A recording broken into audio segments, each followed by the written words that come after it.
Մետրոպոլիտեն Հարգելի պարոն քաղաքապետ, հաշվետու ժամանակահատվածում մետրոպոլիտենում գիծ է դուրս բերվել 2920 գնացք, որից 751 3 վագոնանի, 1145-ը 2 վագոնանի,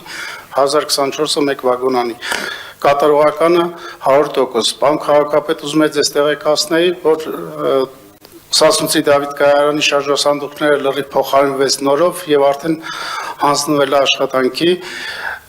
Խնդրեի նայեք էկրանների վրա տեղադրված է եւ դրանից հետո արդեն անցել ենք հիմա արդեն իմ հրամանով Զորավար Անդրանիկ Կայարանի ապամոնտաժման աշխատանքներն ա սկսվել երեւ մի քանի ամսում էլ դա կվերջացնենք այսքանը շնորհակալ եմ պարոն Սետրակյան բազմաթիվ հարցեր ենք ստացել նախկինում թե մետրոպոլիտենում արված աշխատանքները ինչ ուղղություններով են տեղի ունեցել սրանք այդ ուղղություններից ընդամենը մեկն են եւ այս աշխատանքները շարունակական են լինելու